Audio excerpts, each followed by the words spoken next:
네, 팀 도깨비 발표 시작하겠습니다. 저는 발표를 맡은 최다정입니다. 반갑습니다. 저희는 이번에 임직원 전용 쇼핑몰 프로젝트를 맡게 되었습니다. 저희는 프로젝트의 이름을 짓기 위해 DKT의 DK 그리고 달콤하다는 표현을 섞어서 달콤샵이라고 짓게 되었습니다. 저희가 만드는 쇼핑몰이 임직원 여러분들에게 달콤한 디저트 같은 선물이 되길 원합니다. 이런 프로젝트를 진행하는 저희 팀은 도깨비입니다. DKT의 DK와 도깨비를 표현하여 도깨비가 도깨비 망망이로 보물을 주는 것이 마치 저희가 임직원들께 좋은 혜택들을 나눠드리는 것 같다고 생각하여 도깨비로 짓게 되었습니다. 그래서 저희 10명의 도깨비들을 소개시켜 드리도록 하겠습니다. 총 5명의 백엔드, 3명의 프론트, 2명의 인프라로 구성이 되어 있습니다. 오늘 저희의 발표 순서입니다. 마지막에 회고를 하면서 마무리하도록 하겠습니다. 시작하기 앞서 저희의 WBS를 보여드리도록 하겠습니다. 기획 및 설계 단계부터 구현 단계, 그리고 검증 및 종료 단계까지 일정에 맞춰서 마무리한 모습을 볼 수 있습니다. 이제 본격적으로 서비스 기획을 들어가 보도록 하겠습니다. 저희는 DKT 전용 쇼핑몰을 구축하기 때문에 서비스 요청은 DKT, 그리고 서비스를 제공하는 저희가 도깨비라고 지정을 하였습니다. 저희의 실제 요구사항 분석서의 일부입니다. 이 중에 핵심 요구사항에 대해서 한번 살펴보도록 하겠습니다. 일단 임직원 전용 쇼핑몰이기 때문에 DKT 회원이 아니면 회원가입을 할 수 없습니다. 그래서 저희는 사전에 DKT로부터 이름, 사원번호, 입사일, 이메일, 최소한의 데이터를 가진 뷰 데이터를 제공받는다고 가정합니다. 그래서 회원가입을 하였을 때 입력한 정보와 뷰 테이블의 정보가 일치하는지를 확인하고 일치하지 않으면 회원가입할 수 없으며 일치한 경우 바로 달콤샵을 사용할 수 있습니다. 저희는 관리자 권한 정책에 대해서 최고 관리자와 일반 관리자 두 개로 구분을 하였습니다. 모든 관리자는 총 5개의 권한을 갖게 됩니다. 저희는 달콤샵의 확장 가능성을 고려하여 추후에는 관리자별로, 계정별로 정책을 나눠서 분리할 수 있는 방향도 생각을 해보았습니다. 다음은 마일리지 지급 정책입니다. 모든 사용자는 회원가입 시 자동으로 마일리지를 지급받게 됩니다. 1년 이상 입사일을 기준으로 1년 이상 된 회원은 120만 마일리지를 자동으로 충전되고 그 미만의 경우는 현재 남은 개월수를 10만원씩 곱하여 4월 입사자는 80만원, 7월 입사자는 50만원을 자동 충전하게 됩니다. 사용자는 원하는 금액만큼 신청을 하여 충전할 수 있습니다. 신청한 후에 입금 확인 여부에 따라 관리자가 승인하거나 거절하여 충전을 할 수 있습니다. 이제 설계를 한번 해보도록 하겠습니다. 저희가 설계한 ERD입니다. 테이블 정보가 잘 안 보이시죠? 이렇게 한번 구역을 나눠 보았는데 이 중에 주목할 점은 마일리지 내역, 상품 제공 내역과 같은 이 히스토리가 중요한 데이터들에 대해서 내역 테이블을 구축했다는 점을 보실 수 있습니다. 저희가 설계한 시스템 아키텍처입니다. 저희가 이 시스템 아키텍처에서 고민한 것이 정말 많은데 이걸 하나하나 설명하기엔 20분이란 발표 시간이 너무 짧습니다. 그래서 여기서는 그냥 한 번씩 훑고 중요한 내용은 뒤에서 좀 더 설명하도록 하겠습니다. 일단 Git 액션을 이용하여 CI/CD를 구현하였고요. AWS를 통해서 웹 정적 호스팅을 진행하였고 이미지 리사이징을 적용하고 그에 대한 로그도 관리하였습니다. 그리고 인프라는 KC를 사용하여 구축하였는데 블루그린 배포로 무중단 배포를 구현하였으며 데이터베이스 레플리케이션을 구현하고 ELK 스택으로 모니터링을 하였습니다. 저희는 설계 단계에서 모든 화면에 대한 화면 설계서를 작성하고 시퀀스 다이어그램을 통해 설계를 진행하였습니다. 그리고 10명에서 개발을 하기 때문에 개발 규칙을 엄격하게 준수하였는데요. 일단 지라를 통해서 칸반 보드를 활용한 프로젝트를 관리하고 티켓 번호를 기반으로 하여 커밋 브랜치 이력을 관리하였습니다. 그리고 프론트엔드와 백엔드에 맞는 코드 컨벤션을 적용하여 이를 준수하기 위해 노력했습니다. 이제 본격적인 서비스 구현을 한번 보도록 하겠습니다. 저희는 저희 쇼핑몰만의 주요 기능 5가지를 생각해 보았습니다. 첫 번째로 사용자는 메일을 통해서 서비스 이용에 대한 알림을 받을 수 있고, 관리자를 위한 쇼핑몰 통계 대시보드를 제공하며 엘라스틱을 통해 다양한 상품 검색 서비스가 가능하고, 지라를 통해 사용자의 반응에 신속한 대처가 가능합니다. 그리고 마지막으로 챗 GPT를 사용하여 상품 비교 기능을 제공합니다. 이제 영상을 직접 보도록 하겠습니다. 로그인하는 과정인데요. 사용자는 이메일을 통해서 로그인합니다. 로그인 성공 시 메인 화면으로 진입할 수 있습니다. 이번엔 관리자로 합니다. 관리자는 이렇게 귀여운 버튼을 누르고 계정을 입력해서 로그인하면 관리자 대시보드로 이동하게 됩니다. 대시보드는 이따 좀 더 자세히 보도록 하겠습니다. 이번엔 메인 화면에서 상품을 한번 조회해 보도록 하겠습니다. 메인 화면에는 카테고리별로 상품을 조회할 수 있고 배너도 볼 수 있습니다. 여기서 상세 카테고리에 들어가서 세부 카테고리별로 상품을 조회할 수 있는 것을 볼 수 있습니다. 다음으로 상품을 검색해 보도록 하겠습니다. 삼성 TV를 검색할 예정인데요. 삼성 TV라는 검색 결과 외에도 다양한 TV 검색 결과가 나옵니다. 이게 유사 검색인데 삼성이라는 걸 검색했기 때문에 가중치를 먹여서 앞부분에 나오는 것을 볼 수 있고, 기타 TV들은 그 나중에 정렬되는 것을 볼 수 있습니다.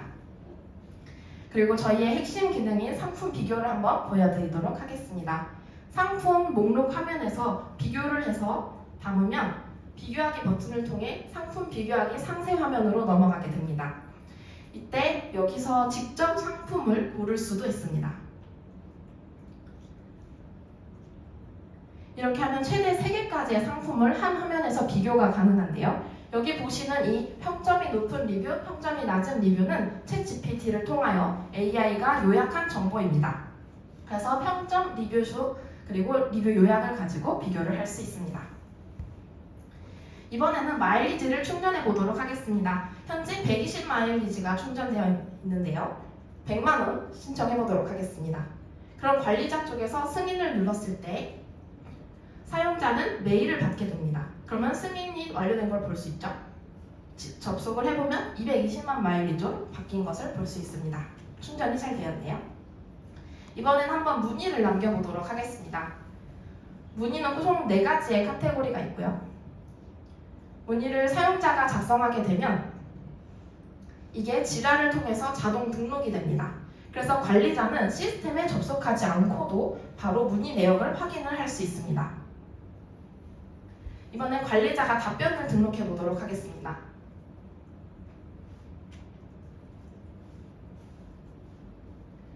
답변을 완료하게 되면 마찬가지로 지라의 문의 답변 완료의 상태가 변경되면서 답변 내용까지 등록되는 것을 볼 수 있습니다. 마지막으로 관리자 대시보드를 살펴보도록 하겠습니다. 네, 관리자 메인 화면인 대시보드에서 이렇게 다양한 쇼핑몰에 대한 통계를 볼 수 있습니다. 그래서 관리자는 어떤 카테고리의 상품이 인기가 많은지를 확인하여 다음 상품을 추가할 때 지표로 사용할 수 있습니다. 그 외에도 다양한 형태로 사용할 수 있을 것이라 기대합니다. 이번엔 테스트를 진행해 보도록 하겠습니다. 첫 번째 전적 테스트로 저희는 체크 스타일을 사용을 하였습니다. 이건 코드 컨벤션을 준수하였는지 판단하는 것인데요. 저희가 PR을 올리게 되면 체크 스타일이 코드 컨벤션을 적용했는지 판단을 합니다. 보시면 지금 리뷰 독이 에러를 발생시켰는데 그 이유가 백엔드 코드 컨벤션에서 최대 줄 사용 너비는 120자를 넘을 수 없는데 넘어서 오류를 발생시킨 것입니다. 그럼 이걸 수정해서 다시 PR을 올려야겠죠? 그 다음에 소누큐브를 통해 전적 테스트를 진행하였습니다. 마찬가지로 PR을 올렸을 때 버그와 코드 스멜을 확인할 수 있는데 지금 페일이 떴으니까 상세 화면을 한번 보도록 하겠습니다. 웨이트이라는 변수명을 사용했는데 자바의 명령어와 겹치기 때문에 사용할 수 없다고 합니다. 그래서 이것을 웨이팅으로 고치고 난 후에 PR을 돌려보면 다시 패스를 하는 것을 볼 수 있습니다. 이런 식으로 정적 테스트를 통해 수정해야 되는 부분을 수정해서 PR을 올렸습니다. 다음은 프론트에 대한 시나리오 테스트를 진행하였습니다. 사이프레스를 이용하여 진행을 하였는데요. 사용자 관점에서 핵심 프로세스에 대한 테스트를 수행하였습니다. 지금 가져온 것은 로그인 프로세스와 상품 리뷰 작성 테스트입니다. 전 이 화면이 자동으로 바뀌는 사이프레스가 처음 봤을 때 되게 신기하더라고요. 그래서 한번 가져와 보았고 백엔드 코드에 대한 단위 테스트도 진행을 하였습니다. 컨트롤러 서비스 레포지토리 3개의 레이어에 대해서 슬라이싱 테스트를 진행하였고 총 357개의 메소드에 대해 테스트를 진행하였으며 코드 커버리지는 81%를 달성할 수 있었습니다. K6를 통하여 성능 테스트도 진행을 하였는데요. 동시 접속 테스트를 진행하는데 예시로는 로그인 API를 가져와 보았습니다. 배포 환경에서 동시 접속 유저가 100명일 때 API 성능 테스트를 진행한 결과 응답 시간 최대 3.59초가 나왔습니다. 저희가 테스트를 진행하기 전에 설정했던 목표는 4초였습니다. 네, 성능이 잘 된 것을 볼 수 있습니다. 저희는 이러한 테스트 결과들을 어떻게 효율적으로 도출할 수 있을까에 대해서 고민하다가 가비아에서 구매한 달콤.샵 저희 도메인이 눈에 들어왔습니다. 그래서 이것을 적극 활용하자 하여 하위 도메인을 생성해서 각각 junit.달콤샵, jcoco.달콤샵, cypress.달콤샵을 이용하여 서비스 테스트 결과를 배포하였습니다. 그래서 실제로 저희가 이번에 테스트 보고서를 제출할 때에도 URL 형태로 제출을 할 수 있었습니다. 이번엔 보안에 대해서 살펴보겠습니다. 저희는 보안에 대해서 내부 보안과 외부 보안으로 나누어 보았는데요. 개발자가 개발하면서 지켜야 하는 것을 내부 보안, 그리고 서비스를 운영하면서 지켜야 하는 것을 외부 보안으로 규정하였습니다. 내부 보안부터 살펴보자면 저희는 인피지컬이라는 오픈소스를 사용해 환경 변수를 관리하였는데요. 이렇게 총 3가지의 용도로 사용을 하였습니다. 살펴보면 팀별로 인프라, 프론트, 백엔드에서 사용하는 환경 변수가 각각 다릅니다. 프론트에서는 구글 애널리틱스 환경 변수를 사용할 수 있고 백엔드에서는 DB 환경 변수를 사용하게 되겠죠. 그래서 각각 팀별로 다른 환경 변수를 관리하는 것을 볼 수 있습니다.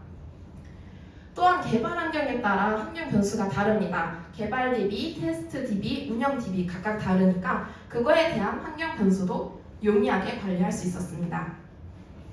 마지막으로 인피지컬에 있는 환경 변수를 GitHub에 직접 주입하여 배포할 때에도 별도로 GitHub에 토큰 설정 없이 자동으로 환경 변수를 땡겨와서 배포를 할 수 있었습니다.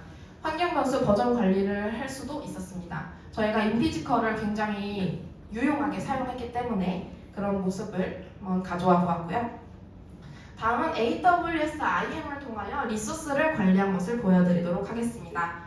저희는 어떤 팀이 어떤 리소스를 어디까지 활용해야 되는가에 대해서 고민을 하였습니다. 그래서 팀별로 필요한 리소스와 권한을 설정하여 각 팀별로 계정을 발급하고 리소스를 관리할 수 있었습니다. 그리고 외부 보안에 대해서 설명드리도록 하겠습니다. 저희는 레츠 인크립트라는 오픈소스를 사용하여 TLS를 무료로 발급하였습니다. 그래서 외부 IP, 외부와 직접 통신하는 웹서버와 ALB에 대해서 TLS를 적용하고 외부 트래픽에 대한 암호화를 진행했습니다. 그리고 저희가 처음에는 정적 웹 호스팅을 위해서 카카오 클라우드를 사용을 했었는데요. 카카오 클라우드에도 다양한 보안 서비스가 제공이 되지만 저희가 제공받은 환경에서는 좀 어려움이 많고 제한적인 것이 많았습니다. 그래서 이를 해결하기 위해 AWS로의 마이그레이션을 결정하게 되었고 AWS의 보안 스택을 이용하여 보안을 강화할 수 있었습니다. 보안과 관련된 얘기는 아닌데 저희가 웹 호스팅을 위해 그리고 CI/CD를 위해 GitHub 액션을 연동했어야 했는데 카카오 버킷에는 이게 연동이 불가능하다고 합니다. 그래서 S3를 사용하기 위해 AWS를 사용한 면도 있습니다. 이번엔 서비스 배포에 대해서 보도록 하겠습니다. 저희는 CI/CD를 구축하였는데요. 대부 브랜치에 대해서 PR이 오픈되면 코드 컨벤션 검사, 정적 분석, AI 코드 리뷰어 산정이 병렬적으로 동시에 일어나게 됩니다. 이 모든 과정이 완료되면 PR이 승인되면서 CI가 종료되게 되는데요. 자세하게 한번 다시 살펴보도록 하겠습니다. 일단 PR이 오픈된 상황입니다. 소나큐브가 도는 것을 볼 수 있죠. 그리고 코드 컨벤션, 아까 봤던 리뷰더 화면입니다. 코드 컨벤션을 준수하였는지 확인하고 소나큐브를 통해 정적 분석을 진행한 후에 챗GPT를 활용하여 코드 리뷰도 간단하게 달았습니다. 그래서 이 모든 과정을 통과한 후에 저희 팀원 리뷰어가 승인을 하게 되는 경우 CI가 종료되어 머지할 수 있게 됩니다. 이번엔 CD에 대해서 살펴보도록 하겠습니다. 프로드 브랜치의 PR이 오픈되게 되면 도커에 빌드되고 풀런 되면서 배포가 완료됩니다. 그래서 저희의 현재 배포 버전 그리고 이전 버전과의 차이점을 모니터링할 수 있고 배포된 소스도 볼 수 있습니다. 저희는 블루그린으로 무중간 배포를 구현을 하였는데요. 현재는 그린의 신규 버전이 배포되어 있는 상태입니다. 근데 여기서 만약 변경사항이 일어나게 된다면 블루로 버전이 배포가 되고 그럼 다시 블루가 신규 버전, 그린이 9버전이 되겠죠. 여기서 로드 밸런스가 트래픽을 신규 버전으로 바꾸게 되면서 무중간 배포가 구현되게 됩니다.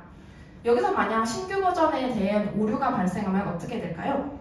그러면 이때 다시 9버전으로 트래픽을 옮겨서 빠른 장애에 대한 대응이 가능했습니다.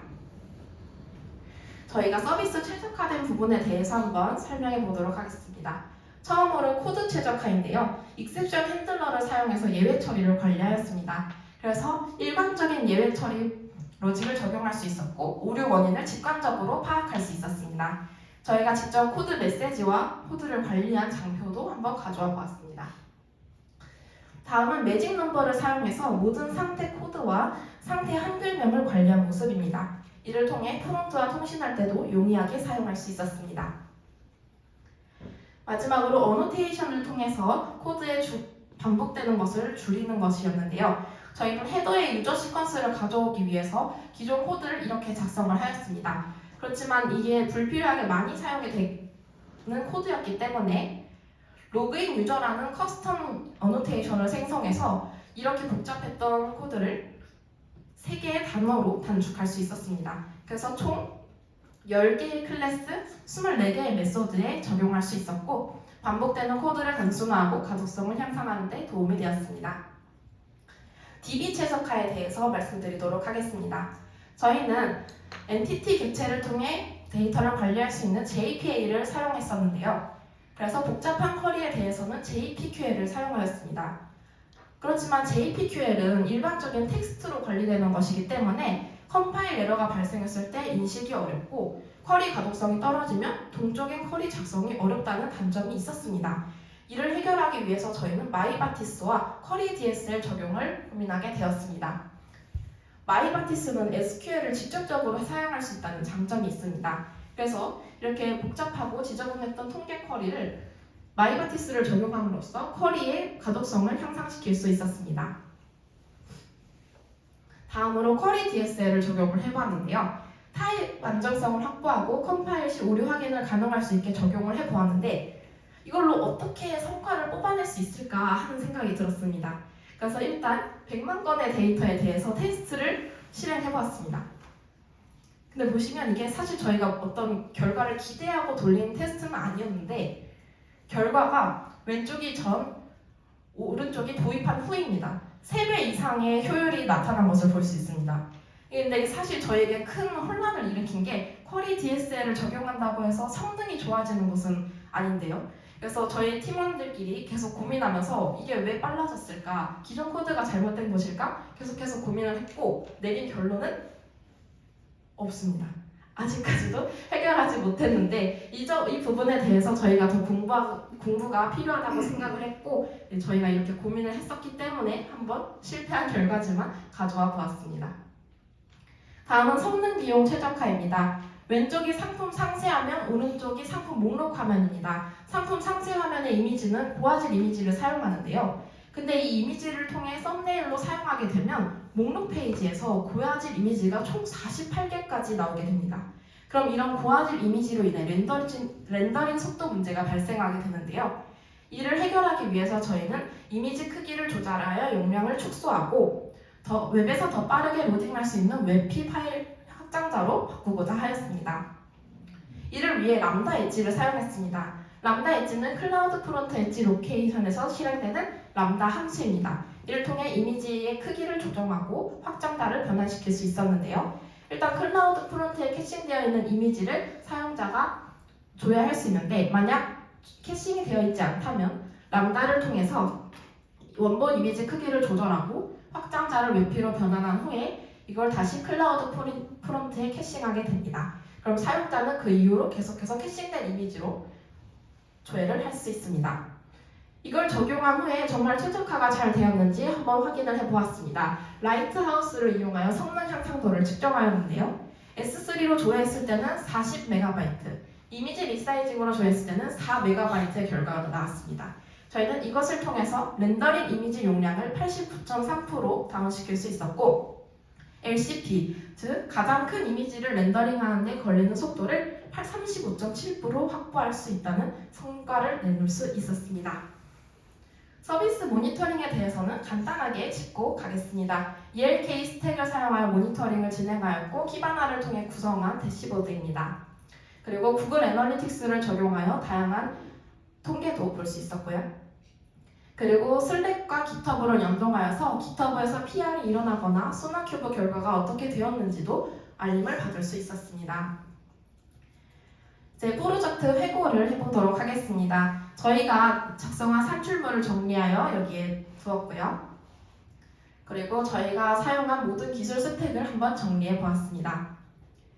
저희는 프로젝트를 진행하면서 짧은 시간 동안 다양한 이슈를 해결하고 문제를 해결하는 과정에서 실력 향상이 되었다고 생각합니다. 그렇지만 시간이 부족하여 온전히 공부하지 못하고 온전히 내 것으로 만들기에는 역부족이었다는 그런 회고를 하게 되었습니다. 네, 이렇게 해요 8주 56일간의 도깨비 여정이 마무리되었습니다. 함께 해주신 저희 팀원들 정말 고생 많으셨고 여기 계시는 멘토분들과 교수님들께 감사 인사드리면서 저희 발표를 마치도록 하겠습니다. 감사합니다.